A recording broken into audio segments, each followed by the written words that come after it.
The following program may contain coarse language, violence, nudity, mature subject matter, or scenes which may not be suitable for all viewers. Viewer discretion is advised. All Hit Radio.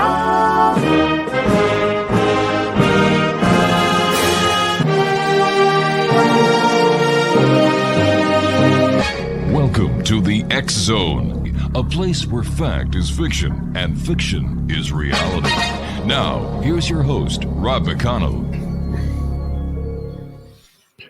And welcome back, everyone. This is the X Zone. I am Rob McConnell. We had previously scheduled in the hour preceding this hour, Anthony Mark Rains. Unfortunately, there were technical issues that were stopping us from going on with his interview, but we have rescheduled him for a date later on. So I want to apologize for any inconvenience that the technical errors may have caused, mind you. We are also facing a very high windstorm here in St. Catharines, Ontario, where our broadcast center and studios are located. We're coming to you tonight around the world on the Talkstar Radio Network, Mutual Broadcast Network, and of course, the X Zone Broadcast Network, and on Channel 54 on Simul TV. X Zone Nation, we're going to be going to Australia now. We're going to be talking to a young lady who deals in earthbound spirits, ghosts, and helping those who have died and not yet crossed over move on to the light. Joining me now from Australia is Lynne, and I believe your family name is HEUERMANN. That's right, yes. Wow, I got it right. And how Good are job. you? Yeah, thank you very much. Here we are. We're, whenever I talk to somebody in Australia, I haven't asked you to say, can you tell me the lottery numbers? Because you guys are so far ahead of us. I wish. Yeah. Well, thanks very much for joining us. Great having you with us. And how are things in Australia this morning? Yeah, pretty good. It's afternoon here. It's been a rainy day, but yeah, good. Wow. Tell us a little bit about yourself, Lynne.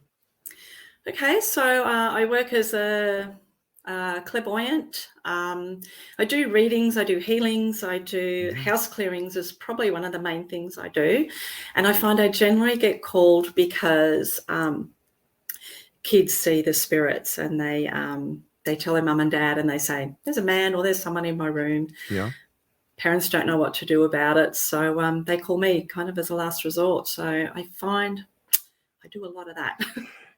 Yeah, I believe that children are more open to seeing and understanding more than we adults are, who have been tainted by society. Our youngest daughter, Belinda, she used to have these invisible friends that she would play with. And then our grandson would see angels. Now, oh, beautiful. Yeah, so mind you, doing what I do over here, I was okay, that's really nice, honey, and just keep playing. Yeah. My wife looked at me as if I had three heads and said, "What?" Well, just because I can't see it, you can't see it, doesn't mean the child. Exactly. I understand that you lived with a ghost, an elderly male who followed you home from the hospital after the birth of your daughter. Tell us about that. He did. So my daughter Jade was born. This is in 1993. So I went into the hospital. It was quite a extended labor, but then she finally came because she was 4 weeks early. She got whisked away to go to their neonatal intensive care unit, and I was left in the delivery suite going, so what just happened? Nurse popped in and said, hey, your mum's out in the waiting room. Shall I send her in? I said, yeah, that'd be great. So she went out to get mum, and a few minutes later, the big double doors of the delivery suite opened, and I thought, oh, it's mum. I said, oh, hey, mum, is that you? The doors shut. No one was there. So I thought, okay, that's interesting. I felt like there was a presence around, but it wasn't my mum. Anyway, my mum came in and, everything was fine. Then I went back to my room, and I noticed over the next few days, I just felt like there was, you feel like you're being watched. Yeah. You just feel like there's someone there. And so I was feeling that, and I thought, maybe because I'm in a hospital, there's lots of people around.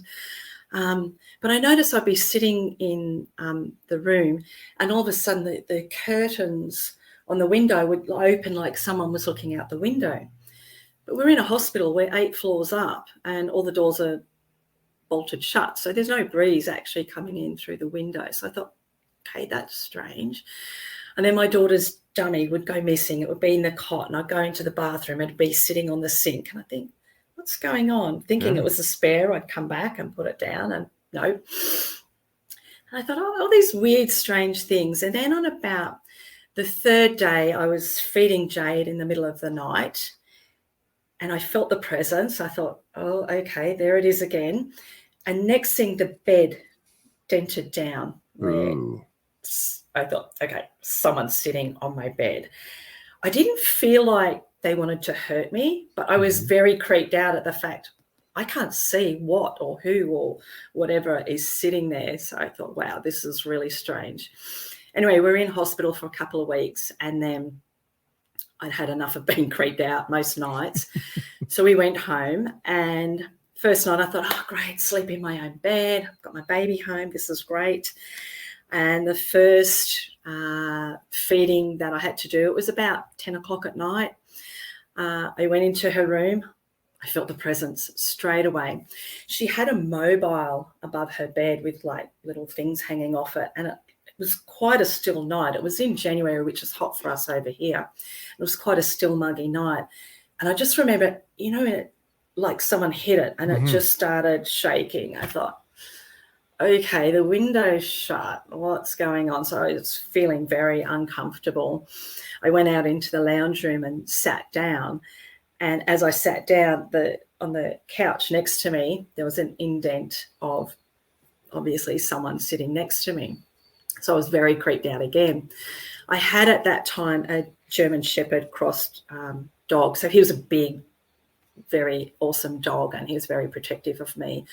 So after I fed my daughter, I thought, I'm just going to bring the dog in to see if it's okay and if this is a threatening thing and what should I do.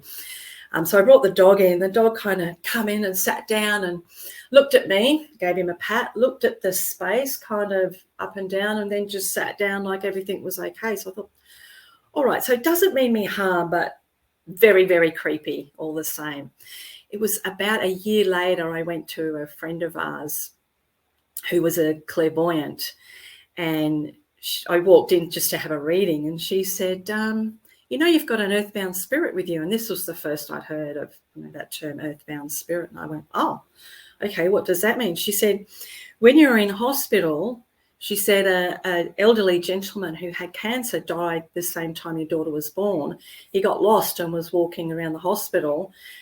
Apparently when you have a baby, there's a lot of light around. So he's come in to the light where Jade was born instead of going into his own light. So, yeah, he come home and spent a year with us.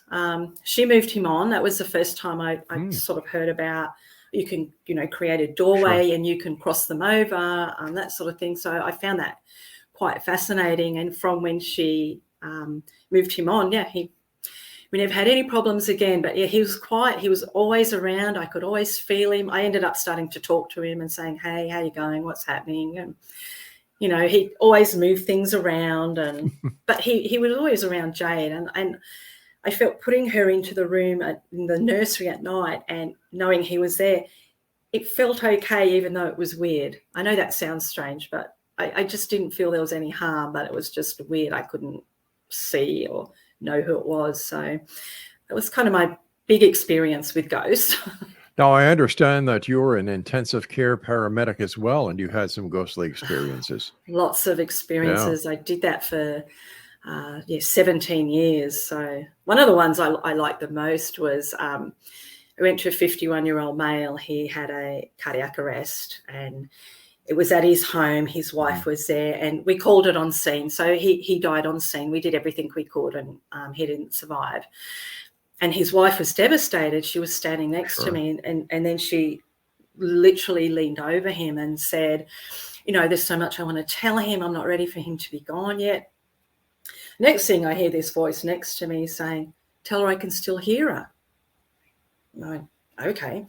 Medically, I could say that because they say hearing is the last thing to go once you leave. Mm-hmm. So I said, she can still hear you, just, he can still hear you. Sorry, let her know, everything that's going on. And she just, oh my gosh, it was beautiful. She just poured out how much she loved him and their beautiful life together and the kids. And I'm standing there with tears in my eyes. It was such a beautiful thing. And at the end of it, she said, thank you. I needed to let him know that. And he said, thank you, for, being a part and helping her to, express that. And he was very grateful. So that was really lovely. Wow. Fantastic.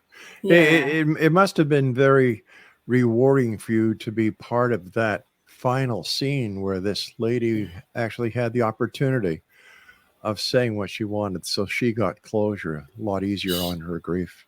Yeah, she really did. It was really beautiful. I understand you've written a book, Sophie and the Spirits. It's a children's book. I have. Here it is right here.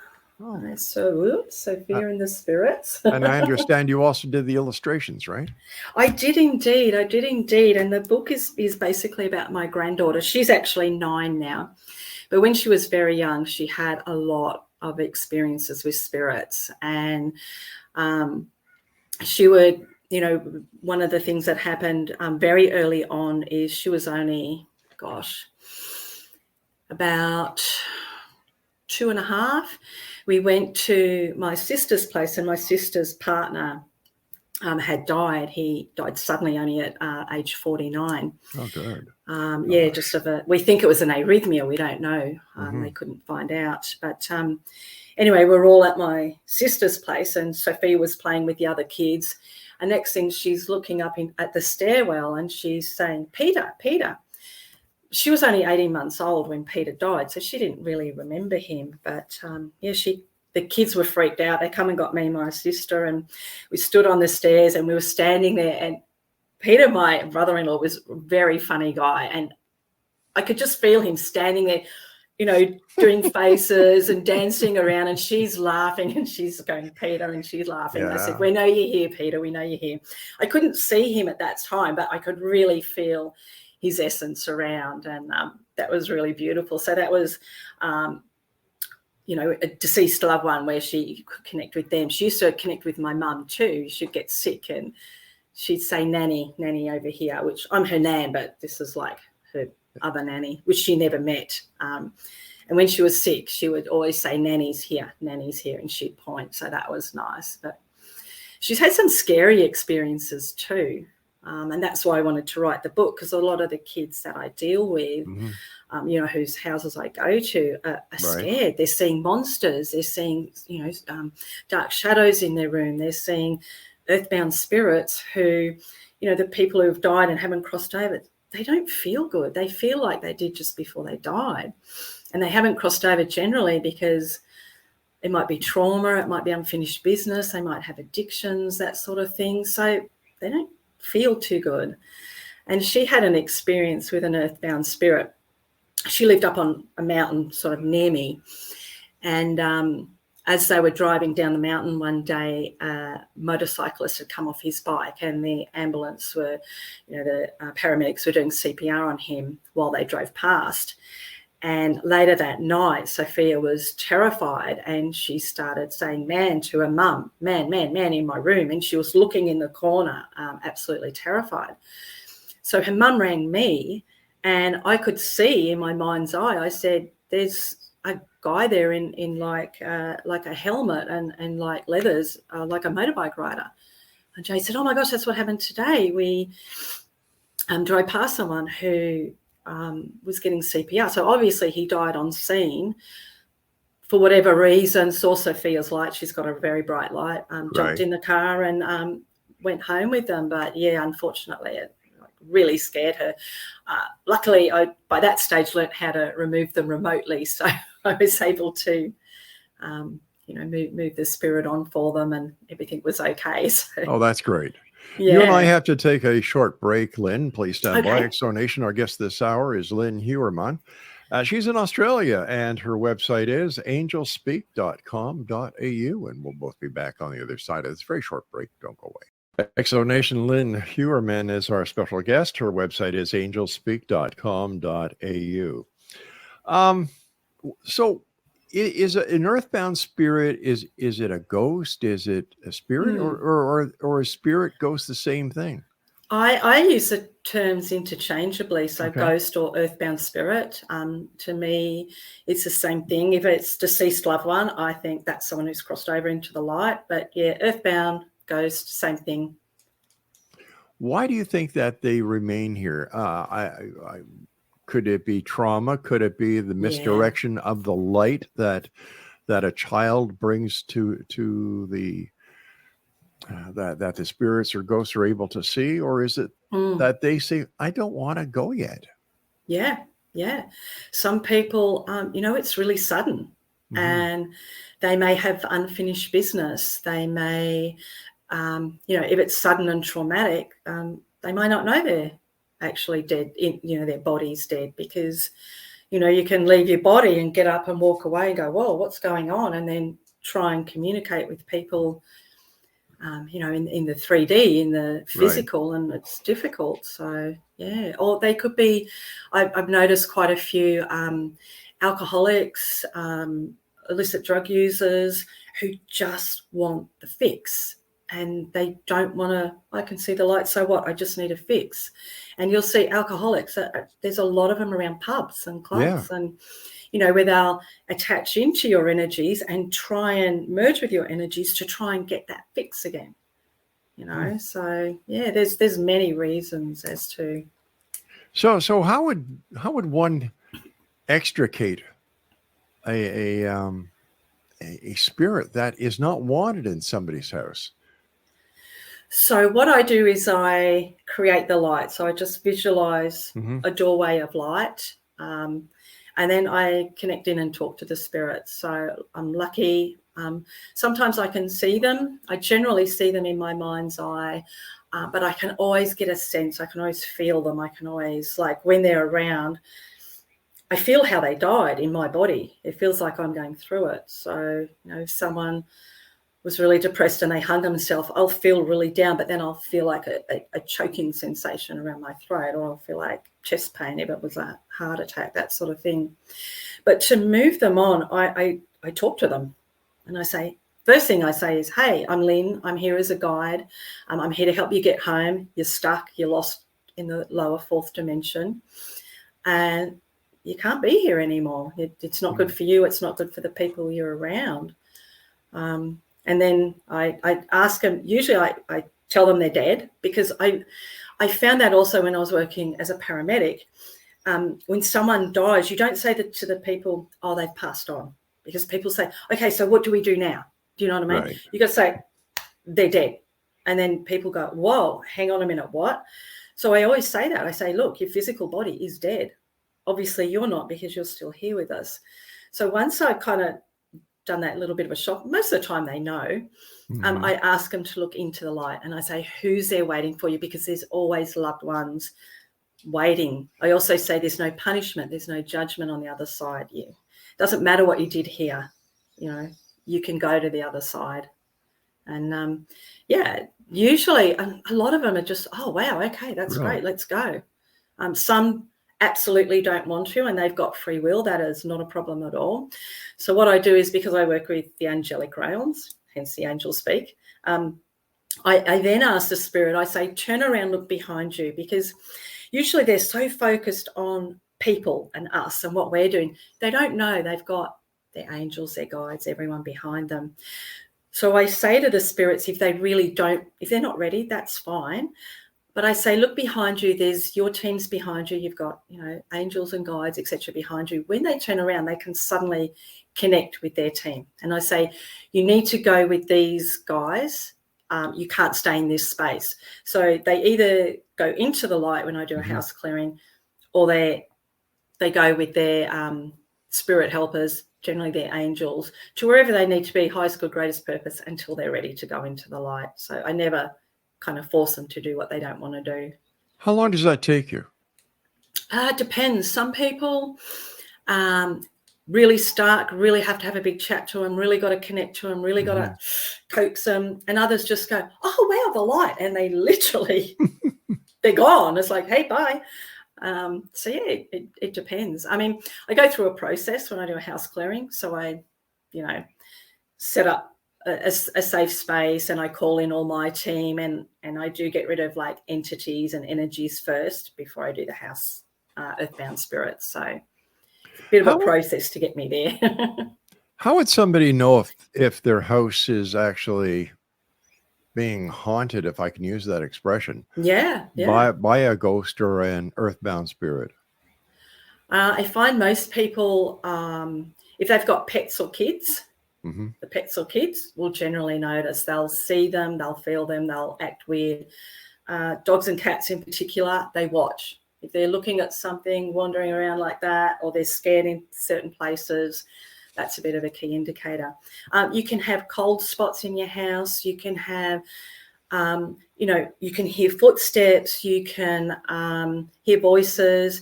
And sometimes, you just, like I was saying earlier, you just feel like you're being watched. And you turn around, there's no one there. It's just that, creepy, disconcerting, I'm being watched feeling. Right. Stuff moves around the house. I had that when I had a ghost with me, moved around the house. Electricity is a great one if they're trying to get your attention. So the lights will flicker, the telly can turn on and off, garage doors can open up and down, all sorts of, electrical things can go wrong, but also plumbing, because it's easy for them to, use water or electricity to sort of get your attention. So, if your toilet keeps blocking up, or you've got big plumbing problems, sometimes it could be, someone trying to get your attention. Hey, we're here. Yeah. How about your personal emotions, feelings, thoughts? Can they also affect that? Absolutely. So I find what happens is two things I notice a lot when I go to someone's house. One is there's an earthbound spirit in their space. And sometimes they'll feel, a bit funny. They'll have, just areas in the house that feel funny, all those things we went over. But sometimes, so they've been really sick, or say they've had trauma, or say they've had surgery, or they've been unconscious for any reason, any shape or form. It can tear your aura. It can damage your aura. If your aura is damaged, not only can the spirit sort of be in your space, but they've got access kind of where they can affect you more. And then sometimes when they come into your aura, it's like magnets and they stick. And then it's really hard to sort of pull them apart. So when that happens, you notice, like I was saying earlier, if someone died from, say, having a heart attack, you might start getting chest pain, you might start getting short of breath, you might feel dizzy, or you might start getting sick for no apparent reason. And when you go to the doctor says everything's fine, all your tests are okay, but you're going, but I've got these symptoms, and no one can find out what's going on. You may feel like, if they hung themselves, you may feel tightness around your neck, that sort of thing. So when they're really close, and they can merge with you, but then, so it's almost like they're there, but they're not there all the time, if that makes sense. So sometimes you'll really feel it really strong, and other times not so much. But you generally get tired, you get fatigued, you feel worn out.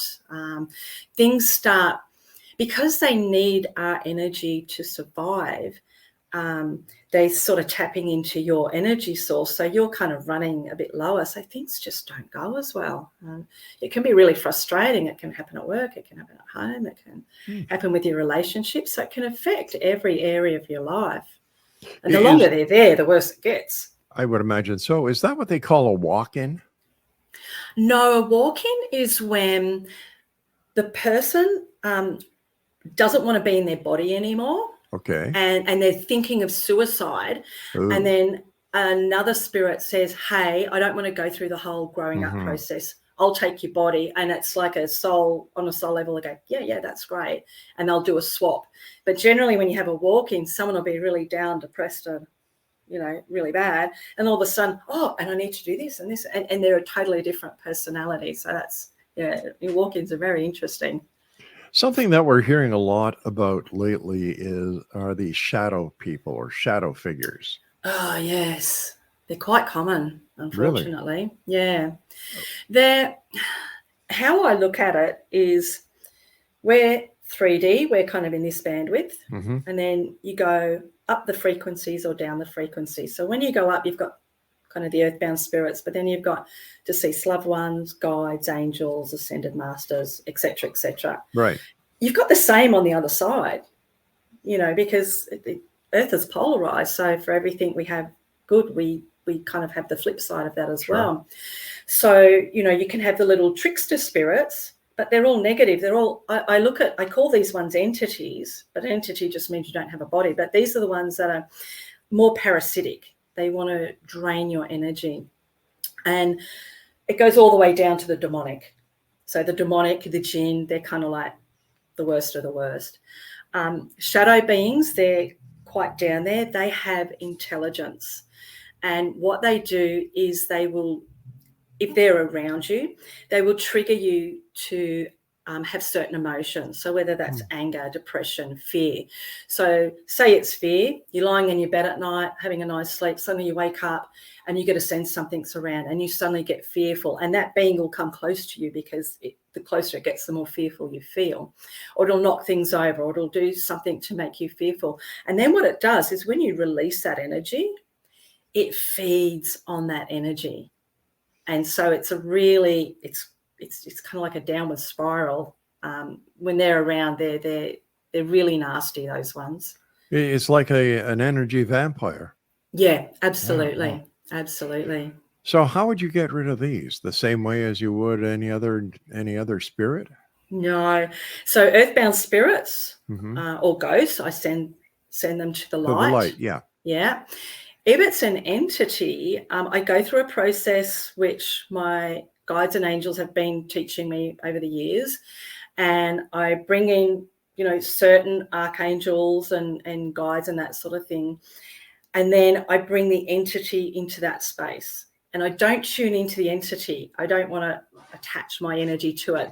Right. So I get shown what it is, and if it's attached to a person, they show me how they're attaching to it and how that being is sort of, you know, how it's operating with the person it's attached to, or if it's in the house, what it's doing.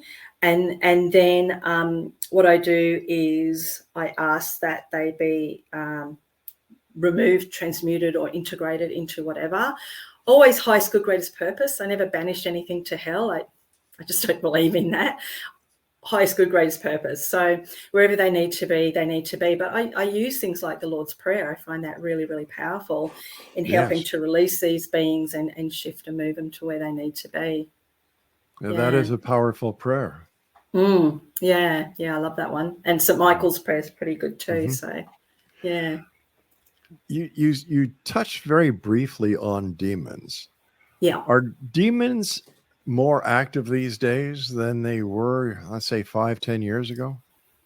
I would say yes, but I would also say in my line of work, I find certain people are attracted to certain things. Right. And I've had only a handful of cases that are demonic. So I don't really deal with them a lot. If I do come across it, I generally refer them on. I'll do what I can, but then refer them on to the Catholic Church to perform an exorcism. They are really difficult to shift and move, and it's not really my sphere. But yeah, I just feel there's a lot of negative stuff sort of coming out of the planet at the moment. I feel with the higher frequencies that are coming into the planet, you know, the ascension, everything's shifting and moving. I find the stuff that was like well hidden and you know, could live in that space because of the high frequency energies. I feel like it's in our faces now. And the other thing is people are more open. People are more aware. People that could live with a ghost before are suddenly going, whoa, hang on, there's something in my space. What's going on? And it makes them uncomfortable. So I am finding that a lot.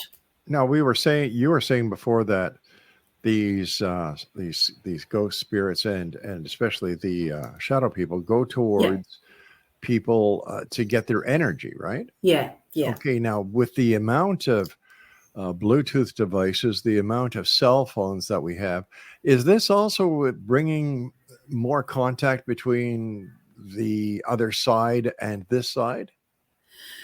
Do you know what? Honestly, I haven't really thought about it, but it makes sense. Yeah. It makes sense. The thing with the EMF is that it is messing our aura, so we're not as protected as what we were before. All right, please stand by, Lynn. You and I have to take our break. And Exonation Lynne HEUERMANN is our special guest. She is an angel lady. She speaks to angels. Her website is angelspeak.com.au. And we'll both be back after this short break. Whatever you do, don't go away. And welcome back, everyone. Lynne HEUERMANN is our special guest. Her website is angelspeak.com.au. Lynn, how did you get involved with the angels? The angels. I don't know. I've just always been fascinated with them. And when I was, I think it was year 2000, I did a Reiki course, and I found it really opened me up. And then I did some angel readings. I got the card deck. Yeah. I actually went into a bookshop one day. It was quite funny. And Doreen Virtue's book and card deck were kind of sitting next to each other. And I had $20 to my name. I thought, I can't afford it. It was $20. I thought I'll keep it. I went away and I felt like I got drawn back in, and I walked away and I come back in. I walked away and I thought, and then I was standing there looking at it, about to pick it up. And the angel cards literally fell off the shelf. And I went, okay, that's a sign. So I picked them up and I got the things together, and I started doing angel card readings, and I just loved it. So do you talk to the angels as well? Yeah. And I would imagine in your line of work, Archangel Michael would be one of your biggest allies. I never do any of this work without him. He's just amazing. He's got the shield and the sword. He's got warrior angels as well. So, I find, and I tell people, and if I'm doing trainings and that sort of thing, it's like always call in at least Archangel Michael, to protect yourself. And isn't another one that works closely with people who do your type of work, Archangel Ariel? Ariel, yes, and Azrael I use a lot. Ariel's great because that's like the I don't know. There's this real motivation and strength with Ariel's energy, but Azrael is the angel of death. So I tend to really use Archangel Azrael. He's great for with the earthbound spirits and helping them see the way home and that sort of thing. So I love working with Azrael as well. When you're working with people who contact you for your help, and what kind of questions do you get asked, or what is one of the more popular reasons for people calling you? So let's see. Most people, they want answers. Yeah. They want to know what's going on. They want to know, why am I here? Why is this happening? What's going on in my life?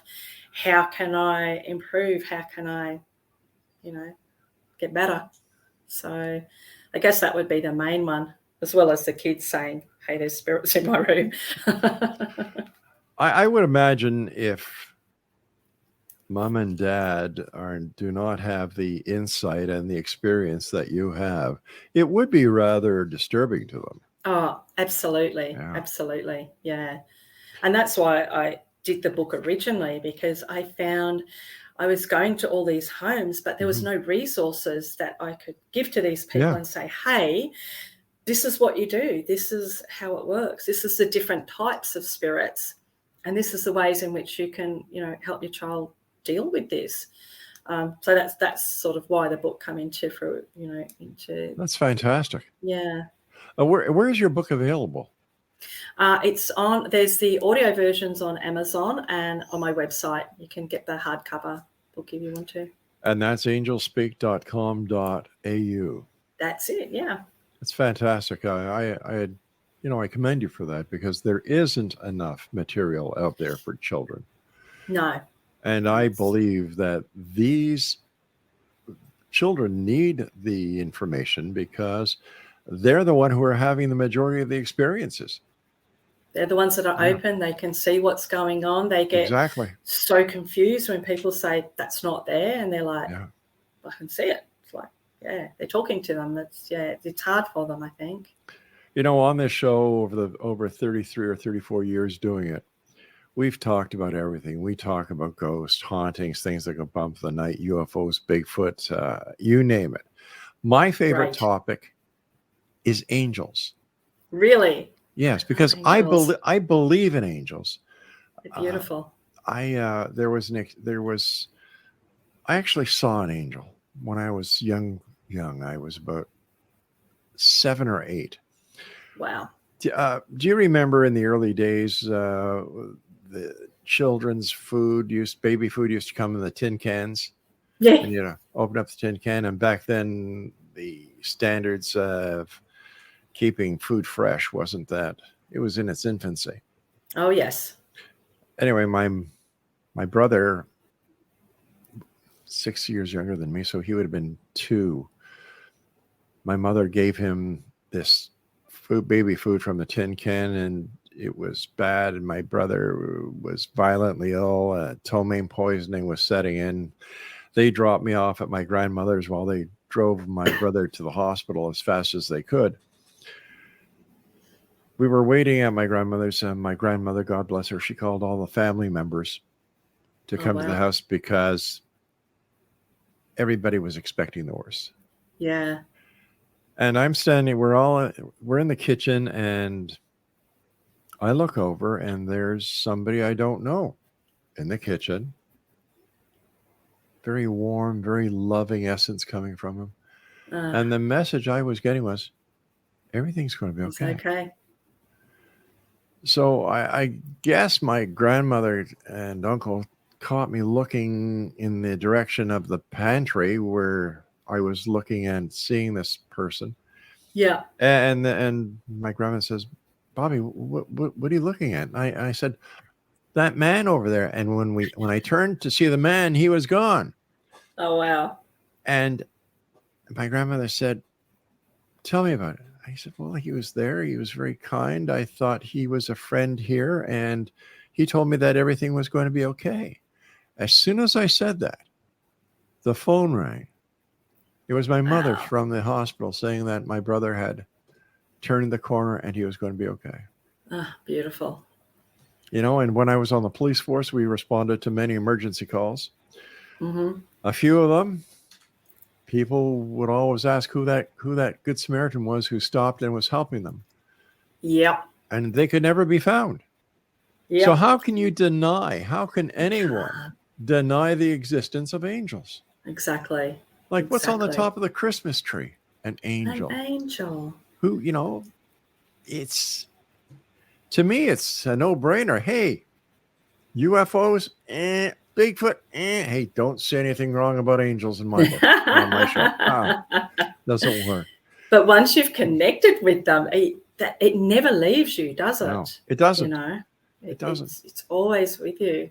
I've had a few things happen around, with the angels, of course, but yeah, that essence, that feeling you get from them is like the feeling of warmth, love, and it feels like they're just covering you and protecting you.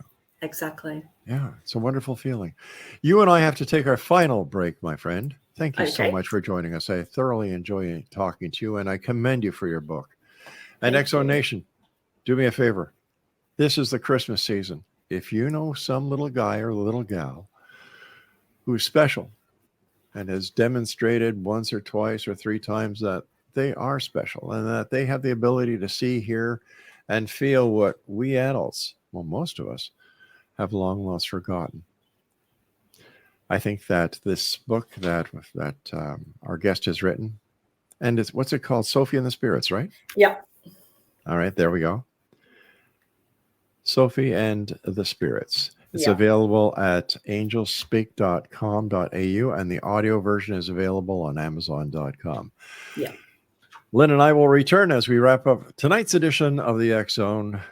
Whatever you do, don't go away.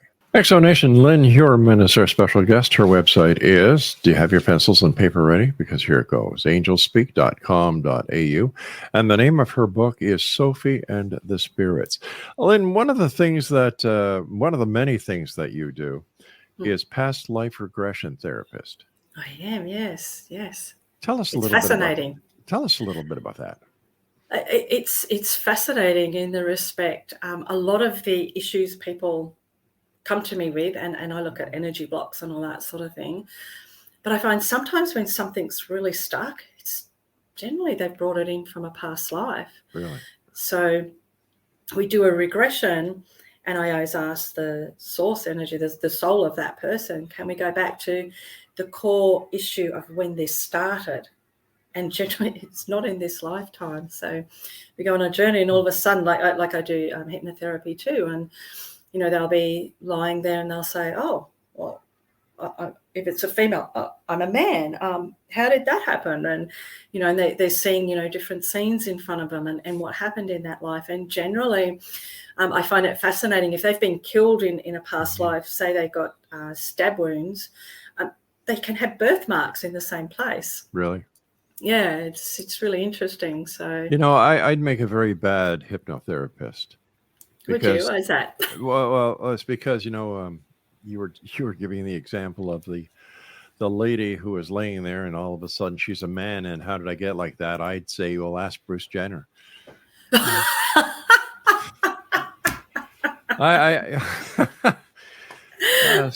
Sometimes my mind goes where it should. I love that. That's funny. We've come to that time where we nearly have to say so long for now. But what is your message that you would like to leave with the X-Zone Nation tonight, Lynne? Trust that there's more than just yourself. We are never ever alone. We have angels with us. We have guides. We have these beautiful beings that are there just wanting to help, and we've got free will. So they're sitting there watching us go through life and going, oh, I could have helped with that. Oh, why didn't you ask me about that? Do you know what I mean? It's like, yes. Ask them. Nothing's too big or too small. They're there waiting. So tap into that beautiful resource. And let our listeners know how they can contact you for an angel reading or for any of the great work that you do. Even though you're in Australia, we have Zoom. We have all these different types of video conferencing. Yeah. I've got Zoom. I've got Skype. All sorts. And, they can contact me on the website. Whatever's easier. And that's at www.angelsspeak.com.au. Yeah. Lynne, thank you so much for joining us. It's been a great pleasure talking to you. I love your book idea, and I wish you all the success in the world, and may the angels always be with you. Thank you so much. Thank you for having me on the show. It's been awesome. Love to have you back in the future because we still have so much to talk about. All right. That sounds great. And thank you, Rob. Merry Christmas to you and your family. To you too. Thank you. Good night now. And that's it for tonight, X-Zone Nation. I want to take this opportunity of thanking Craig, who is my studio producer, Mac Alexander, the programming director, and of course, the senior executive producer. That's my boss, my direct boss, who is also my wife and good friend, Laura Rogers. So thank you, sweetheart, for doing all that you do. Now, I will be back tomorrow night at 10 o'clock as once again we cross the time-space continuum to this place that I call the X-Zone. It's a place where people dare to believe and dare to be heard. It's a place where fact is fiction and fiction is reality. So until tomorrow night, my good friends, no matter where you are on this great big world of ours, remember, always keep your eyes to the sky and your heart in the light. Good night, everyone.